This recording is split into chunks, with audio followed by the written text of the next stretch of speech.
Friends, मैं हूं बबली। आपका स्वागत करती हूं बबली किचन में। और फ्रेंड्स, आज हम बनाने जा रहे हैं आंवला कैंडी, जो कि बहुत ही टेस्टी होता है और हेल्दी तो ये बहुत होता है। और इसको एक बार बना के आप पूरे साल तक स्टोर करके रख सकते हैं। और फ्रेंड्स, ये जो तरीका मैं आज आपको बताऊंगी बहुत ही हेल्दी है।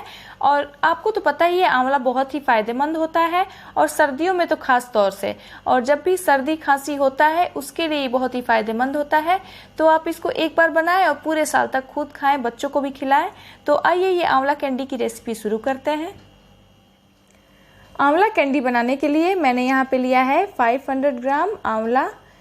ये बहुत ही फ्रेश आंवला, आजकल मार्केट में बहुत ही अच्छा आंवला फ्रेश मिल रहा है। और बड़ा साइज का आंवला जो है ऐसा ही लेंगे हम। ये थोड़ा कसेला कम होता है और इससे हम कैंडी बनाएंगे तो काफ़ी टेस्टी बनेगा। तो सबसे पहले इसको हम बॉईल करेंगे।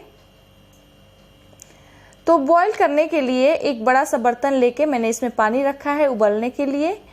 आज हम भाप में पकाएंगे, डायरेक्ट इसमें नहीं डालेंगे।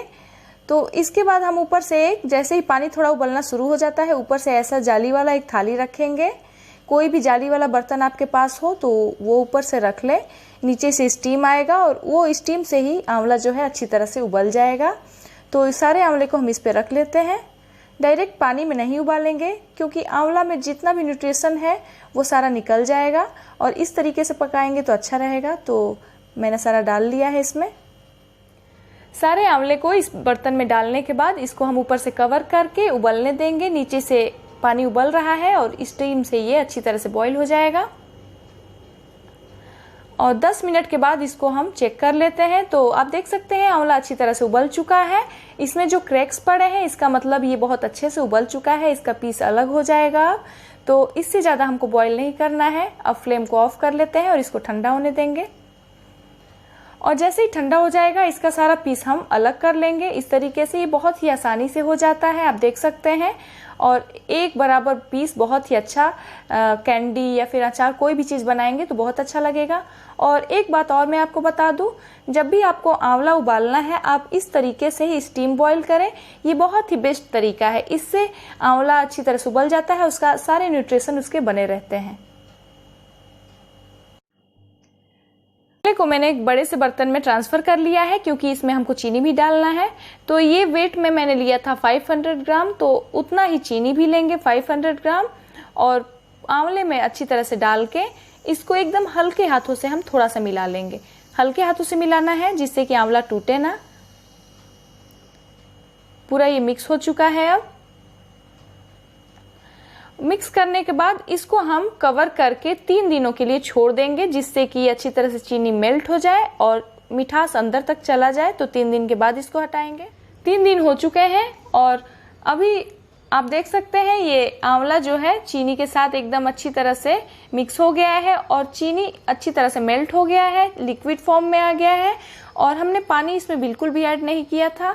जो आंवले से पानी निकला है उसी से ये चीनी जो है मेल्ट हो गया है और आंवला अंदर तक अच्छे से मीठा हो गया है। तो आंवला और उसका जो शुगर सिरप है उसको छान के हम अलग कर लेंगे। तो एक छन्नी में इस तरीके से हम डाल के छान लेंगे। तो नीचे बर्तन में सारा शुगर सिरप चला जाएगा और छन्नी में हमारा आंवला आ जाएगा। और एक बड़े से बर्तन में इसको हम डाल लेंगे, छाना हुआ जो हमारा आंवला है। और सारे को ऐसे ही छान के हम अलग कर लेते हैं। तो पूरा आंवला मैंने छान के अलग कर लिया है और इसको फैला देंगे और इसको अब हम धूप में सुखाएंगे। तो ज़्यादा नहीं सुखाना है, बस इतना ही सुखाना है जिससे कि इसका चिपचिपाहट जो है वो खत्म हो जाए और पूरा ड्राई नहीं करना है। तो एक दिन के लिए पूरा 3-4 घंटे हम धूप में इसको रख देंगे।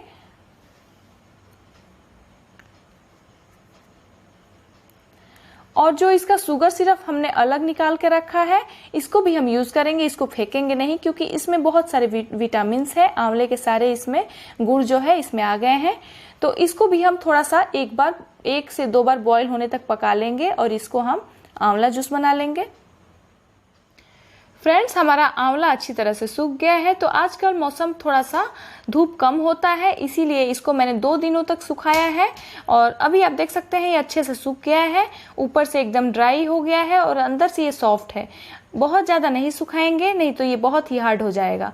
तो इतना ही बस सुखाना है कि ऊपर से ये ड्राई रहे और अंदर से सॉफ्ट रहे। तो फ्रेंड्स, इसको आप अगर चाहें तो ऊपर से थोड़ा सा काला नमक भी डाल के रख सकते हैं, नहीं तो पाउडर शुगर जो है उसको भी थोड़ा सा स्प्रिंकल कर सकते हैं। तो वैसे कुछ डालने की ज़रूरत नहीं है, ऐसे ही हमारा रेडी हो गया है। और जो आंवला जूस है, आंवला का जो सिरप था, उसको मैंने पका लिया है और इसको गाढ़ा कर लिया है। इस तरीके से ये हनी जैसा गाढ़ा हो गया है।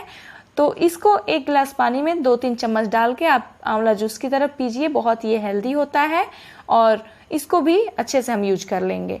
और हमारा आंवला कैंडी भी, इसको एक बार बनाइए आंवले के सीजन में और पूरे साल तक स्टोर करके रखिए, ये बहुत अच्छा लगता है। तो आप इसको जरूर ट्राई करिए इस सीजन में। अगर अभी तक आपने मेरे चैनल को सब्सक्राइब नहीं किया है तो प्लीज सब्सक्राइब करें, लाइक करें वीडियो को और ज्यादा से ज्यादा शेयर करें अपने फ्रेंड्स के साथ और कमेंट्स देना बिल्कुल भी ना भूलें।